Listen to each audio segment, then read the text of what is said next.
I'm Doug Lichtman, and this video is a little bit unusual. What I want to do here is I want to think about how you will experience the patent system in practice.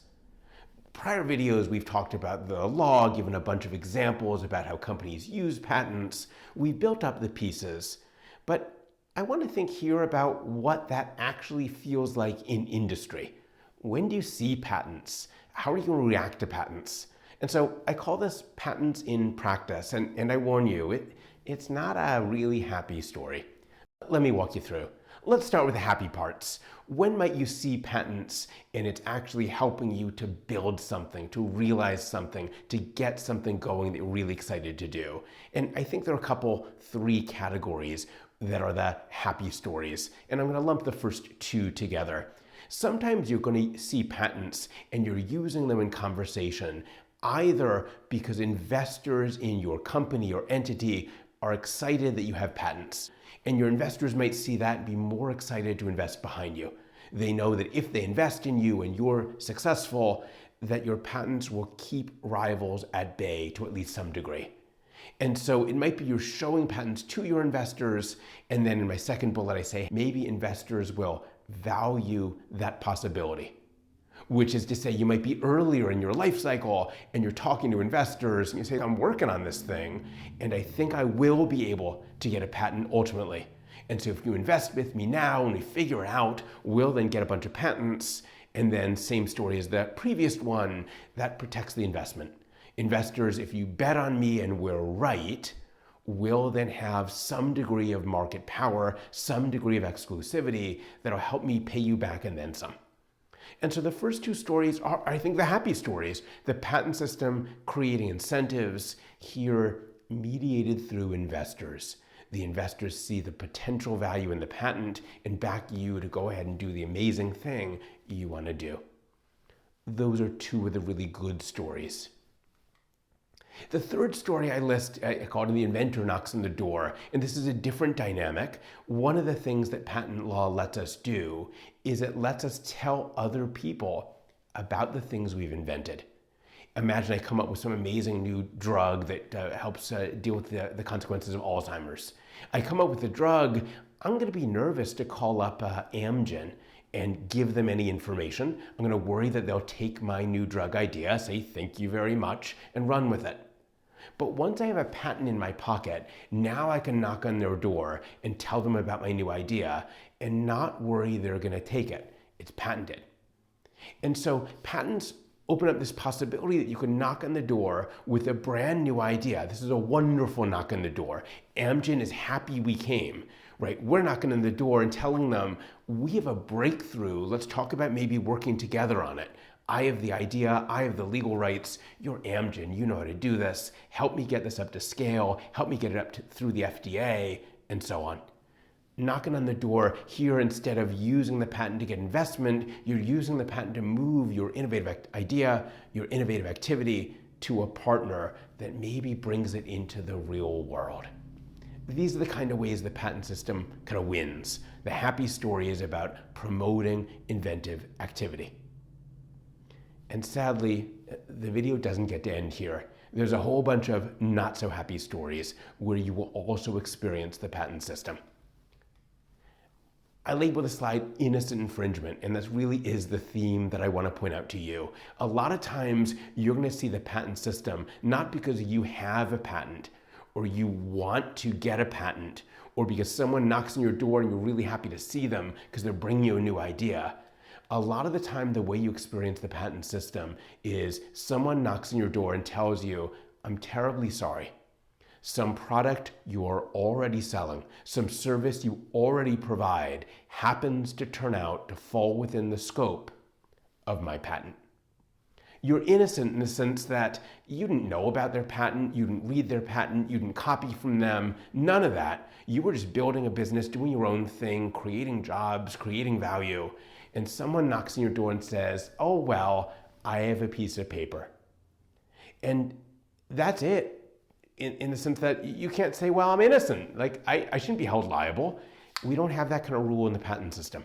If you've done the copyright videos with me, you know that independent creation is an absolute defense in copyright law. If you've done the trade secret videos with me, you know that independent creation is an absolute defense in trade secret. If I came up with a secret on my own, in the copyright example, if I came up with a work of authorship without copying, you're fine. Those legal regimes don't touch you. This one does. Patents are property rights. If someone gets a patent covering the mousetrap and you make that mousetrap, you're an infringer. Doesn't matter if you knew about the patent, doesn't matter if you read the patent, doesn't matter if you knew about the rival, doesn't matter if you copied, doesn't matter. Innocent infringement is still infringement.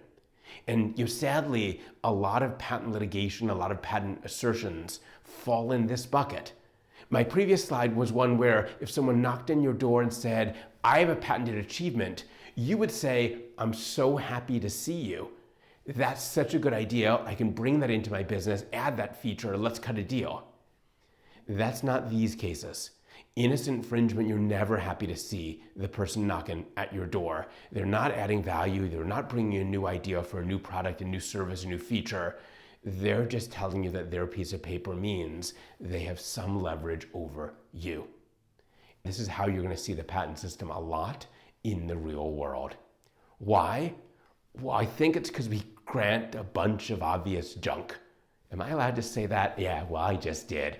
Look at the patent system. We issue like 500,000 patents a year, and you and I both know there aren't 500,000 good ideas generated every year in the United States. It's just not true. We issue a ton of patents, and of course we do. The process of getting a patent is very one-sided. I knock on the door of the patent office and say, here's my application, I'd like rights. I might come with an army of fast-talking Lichtman-like lawyers and lots of money. The stakes for me are really high. And on the other side of the table is maybe a very well-intentioned government employee. They don't have the resources, they don't have the team, they don't have the money to be able to really fight back. And so no surprise, some incredible percentage of patent applications result in an issued patent. Something like 90% of the times when I ask, hey, can I have it? Ultimately, the government says, yeah, okay, you can have it. We get a lot of patents to issue, which means a lot of junk issues. And they say part of this is mistakes in the process, because we can't put in enormous resources every time, like 500,000 times someone shows up and asks for a patent. I can't spend hundreds of hours on each one of those. I can't pull in an army of great scientists to kick the tires every time. It's such a loaded interaction that we're going to let a lot of things through, even if many of those probably shouldn't be deemed to be good enough.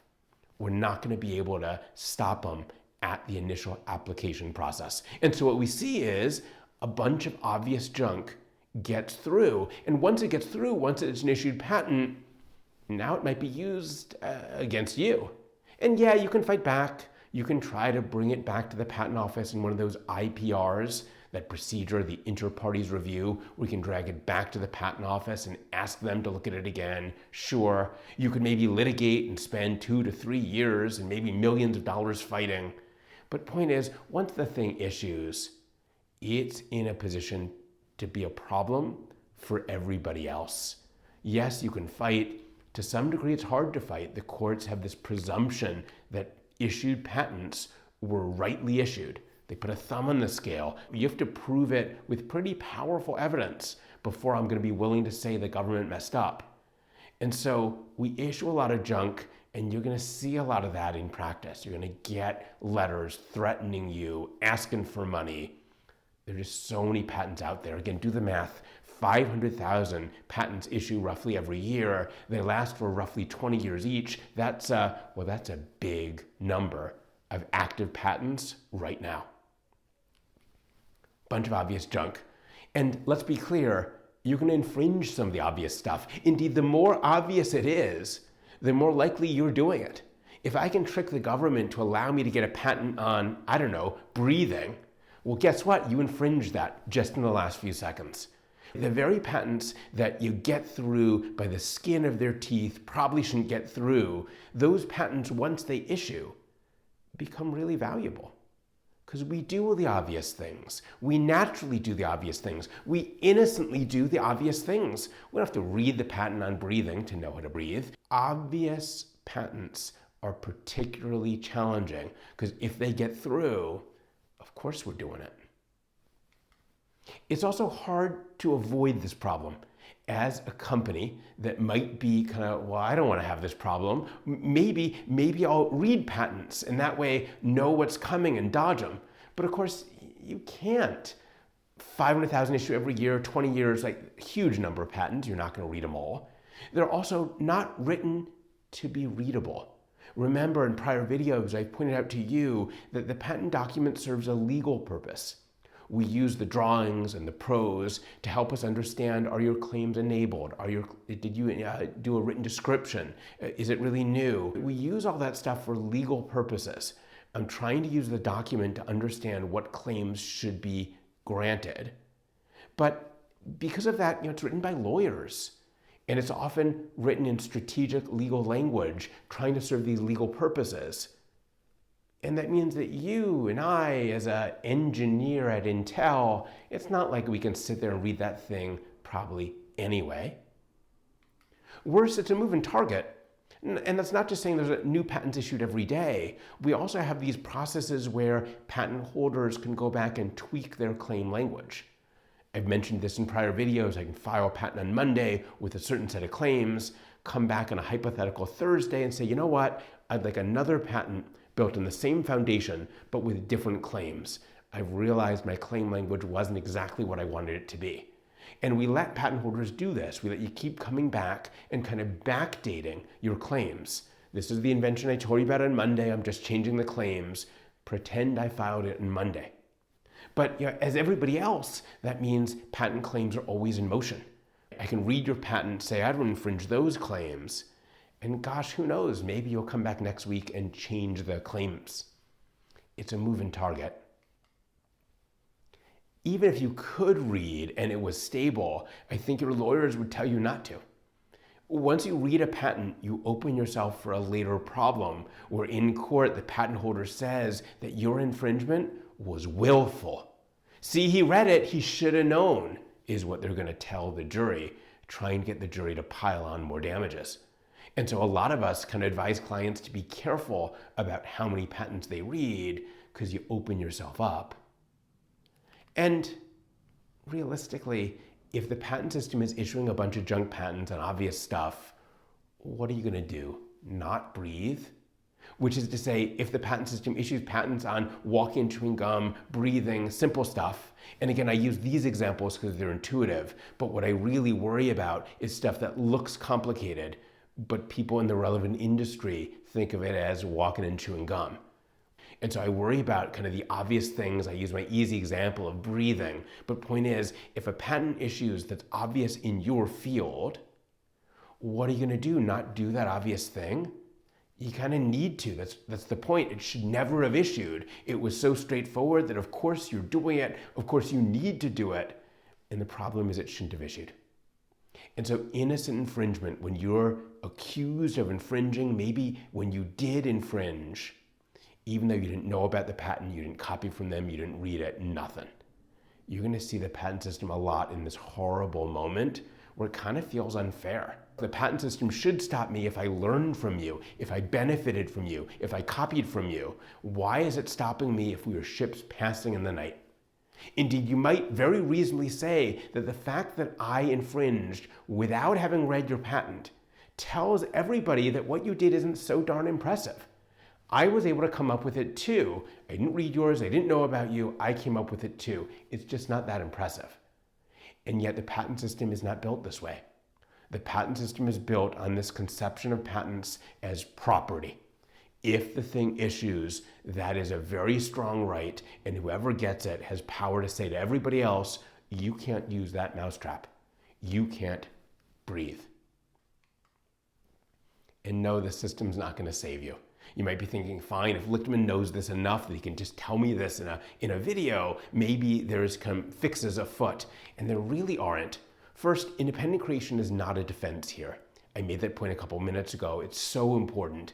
If patent law had an independent creation defense, I think the system would work entirely differently. I'd only get in trouble if I actually copied from you. And we'd have to sharpen what that means. Does that mean knowing about your patent? Does that mean knowing about your product or service? We'd have to sharpen what it means to truly be independent. But point is, independent creation would wipe out these innocent cases where I did it on my own, fully unaware of you. It would be a very different system. Patents would be weaker.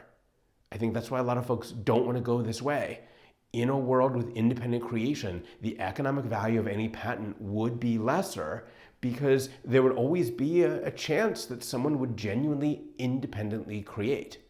And so we dampen some of the wonderful incentives in my good stories if the patent system said an exception is independent creation. And good, reasonable people could fight about whether or not that trade-off is worth it. What I want to say to you is independent creation isn't going to come rescue you. If somebody knocks on your door and accuses you of infringement, the question is their patent valid and do you do it that way? The question isn't why. Did I copy? Did I do it on my own? The question isn't why. The next two, the system's not going to save you, in part because the system really likes patents. The Patent and Trademark Office is in the business of issuing patents. And the mindset of the folks there often feels like it's patents are awesome. We love patents. Patents are the best way we can move the world forward. I think you're very hard pressed to talk to someone senior at the patent office and have them tell you about innocent infringement really bothers me, or the patent system has way too many patents in it. That's just not their worldview. If you're working every day in the patent system, and of course you think patents are awesome. If you have a hammer, you really like nails. And the patent system at the patent office really cheers for patents and sees the good in them. I do too, but maybe doesn't see some of the bad as readily. And they're in charge of deciding who gets patents. Indeed, very tellingly, a couple years ago, the director of the patent office made the comment that his customers are patent applicants. Just to show you how they think of it. That's totally wrong. The patent office's customers are me and you. And sometimes we're patent applicants wanting patents. Sometimes we're folks who are doing things in the real world. And what we want is to make sure that bad patents don't issue. Keep the bad ones out of the way. I want to run my business. His customer base is actually all of us. And yet the comment was, our customers are the applicants. And I get it. I think this is how institutions sometimes work. But the system's not going to save you. The patent office is cheering for strong patent protection. So is the Federal Circuit. Remember, the Federal Circuit is the court that takes all patent appeals.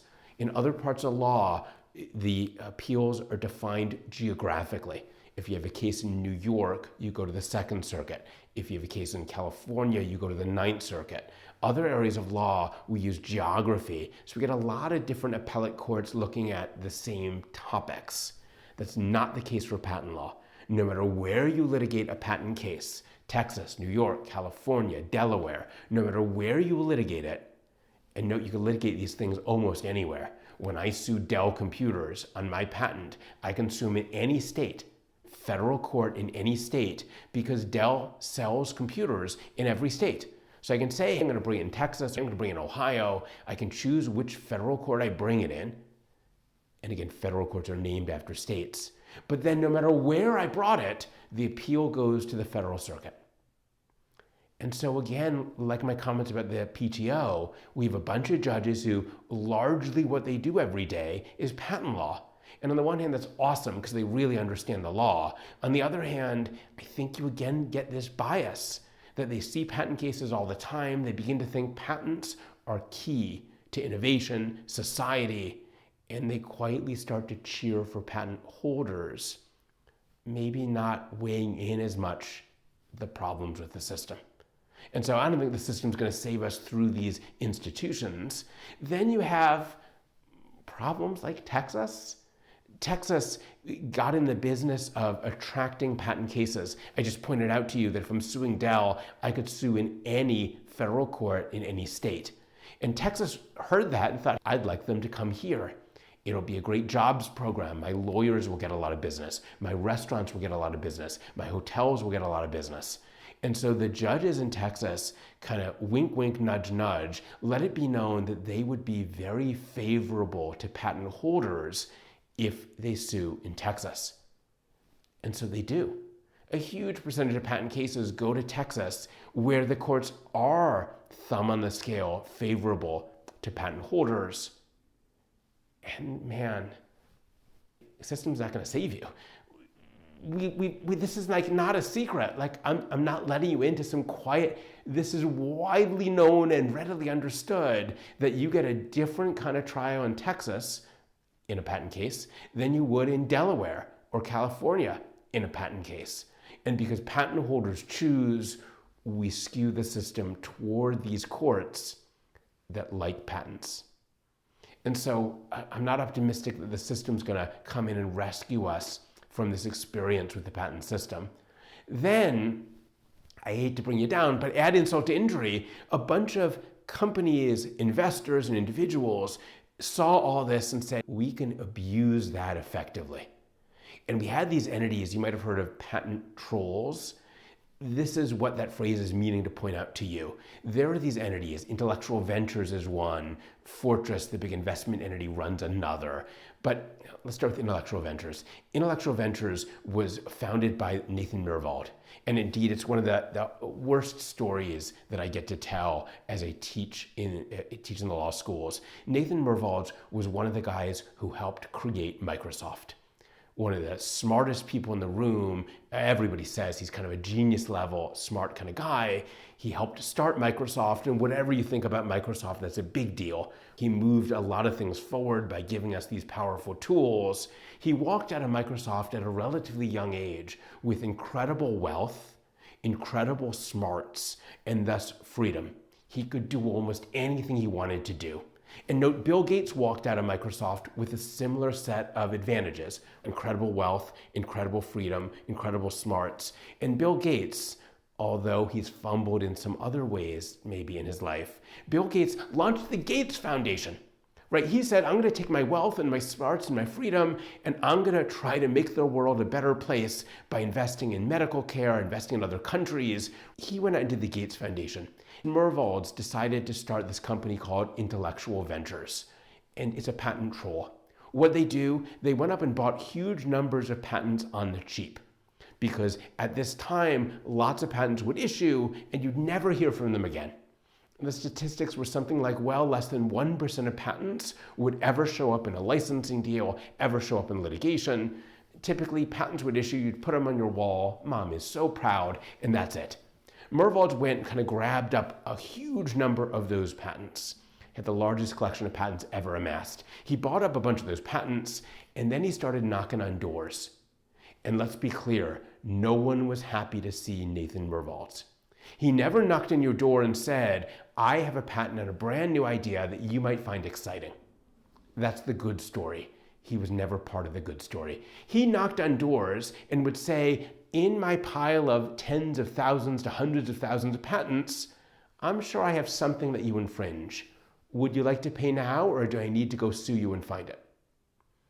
He was basically running this system where he used patents to kind of shake down people, to try to take money, not to give them new ideas, but his message was, you're already doing stuff. You're a big company. Of course, somewhere in your activities, you've tripped over some patents. And maybe he would actually find them in his pile. Maybe he wouldn't. But no matter what, no one was ever happy to see him. He'd knock on your door just to pull money out of your business rather than to give you a new idea that you then might license. His company, Intellectual Ventures, was this. They like to pitch it as if it's this great science institute where they're doing all this research and promoting innovative activity. It's not true. That's not really what they do in the world. They gather a lot of patents, they shake people down for money. And that's what Nathan Myhrvold decided to do with his life when given this incredible freedom. I always joke with my law students, if I ever hear that you did something like that, I'm coming for you. You're going to hear from me. Because when you and I are at the moment where we have freedom, financial freedom, we're smart, we're able, we're hopefully healthy, go do something better in the world than this.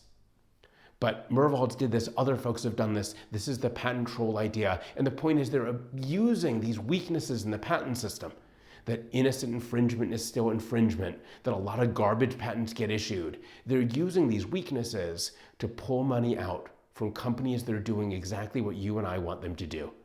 They're actually doing innovative activity. They're actually creating jobs. They're actually putting products and services out. The patent trolls, we label them this way to point out they're doing nothing productive. They're just using these weaknesses in the system to gather money for themselves. And there are a bunch of them. Intellectual ventures is the most disappointing to me because Merwalds could have done better. Have I depressed you yet? Sorry. I do want to point out that don't be sloppy about patent trolls. Some people, for example, talk about patent assertion entities, non-practicing entities. We have all this other vocabulary. What I want to point out to you is watch how people use the patents rather than focusing on whether or not they make stuff themselves. And let me unpack that for a sentence. Merwalds, he doesn't make stuff really. He just buys a bunch of patents and pulls a bunch of money out of the system. And that is one feature of his business. He's not actually doing something productive. It also makes it so it's hard to discipline him. Compare by contrast a situation where like NVIDIA and Intel might fight about some patents, where they both make stuff. And that means that both of them have to pull their punches a little bit. If Intel sues NVIDIA, NVIDIA might spin around and sue Intel. They both make stuff, they both have some exposure, and that mutual assured destruction might help keep things in check. Merwalds, because he doesn't make anything, he can just knock on a bunch of doors, threaten everybody, and you can't really retaliate effectively. You just get to play defense. And so sure, one part of his story is he doesn't make stuff. But what I want to point out to you is UCLA, we don't make stuff either. We train people, good for us. We teach you a bunch of stuff, yay. But I don't know if we want to be in the business of making pharmaceuticals or making backpacks or any of these things. Not our strong suit. We're a non-practicing entity. We get patents. The people in the medical school, the people in the chemistry department, not so much the people in the law school, come up with amazingly cool ideas, and some of them get patented. And we don't make those things. We then take those patents and knock on doors. But just to make sure we see the difference, when Merwalds knocks on your door, you're not happy to see him. When UCLA knocks on your door, you're really happy to see us. We knock on your door and say, someone in the medical school just came up with a new class of drugs that might combat an ailment. Can we show you? It's a win-win. We're bringing a new idea and so on. So be careful. The patent trolls concept is meant to focus us on entities like Intellectual Ventures, the Merwalds entity, or the Fortress arm, that really is just a tax on the system. They're not moving us forward. They're not bringing ideas into fruition. They're just taking money from innocent infringers. That's the patent troll story, and it's real. You're going to see it as you go out into actually building and running companies. One last thing in my depressing voyage through how the patent system in fact works. And the last thing I want to point out to you is it's gotten harder and harder to make the patent system work correctly over time because inventions have gotten so much more complicated and intertwined. Back in the day, the patent system was one-to-one. You'd invent the mousetrap, you'd get a patent on the mousetrap, and sure, your patent would talk about the mousetrap at a high level of abstraction. You talk about having something to attract the mouse. You talk about a bunch of ways to seal the mouse in. But it was a product that was patented, and it was a small universe of patents that were relevant to that product. Look around us today. Your cell phone, your computer, all these technologies seem to implicate tens of thousands of patents. And part of that is we allow patents on really small pieces parts. The standard 5G that we use to communicate information wirelessly, tens of thousands of patents just on that. Every little detail of 5G seems to have its own patent. And then these technologies then bring a lot of pieces together. Like think of all the cool things that's happening inside your iPad. It's working on video, it's working on audio, it's got drawing programs, it's got a touch screen, it uses a stylus, lots of stuff. And so I think it's gotten really hard to do the patent system well. A system that might work when it's very one-to-one. Here's the document on the product and they match up nicely and we can really understand the relationship. Now all of a sudden we have patents that touch tens to hundreds to thousands of products. Think of how many things use 5G. And each product then touches tens to thousands, hundreds of patents. And it's just hard to make a system work like that. How do we litigate all of that? How do we make sense of which ones are worth how much in those messy settings? How do we license all of that? We've gotten to a moment of intertwined complexity that took a system that would have been hard always, and I think made it that much harder. All right, I wanted to at least orient us away from just what the law is and what the theory is to the reality that, patents are a mixed blessing in day-to-day practice. When you want to roll out and do something amazing, new company, new set of ideas, new inventive activity, when you want to do something amazing, sometimes patents do come to your rescue. And often you're really going to see them as a speed bump, a roadblock, a challenge. And you're going to be talking with lawyers about getting around those problems, sometimes trying to foresee them and get away from some of the risk. Sometimes, like, the risk shows up at your door and you're reaching out to the legal team to meter, to reduce, to cabin the consequences. But the patent system, on theory, it's this amazing thing. I'm a true believer. I think it has amazing potential. The reality of patent law in practice is often frustrating for you and me both. For you as someone building, and for me as someone litigating. I really would love to be able to tell a court my client is innocent in a really important way. They didn't copy. They didn't borrow. They did this all on their own. And frustrating every time that I really don't get to tell that story. All right, that's what I wanted to orient you on the patent system on the ground.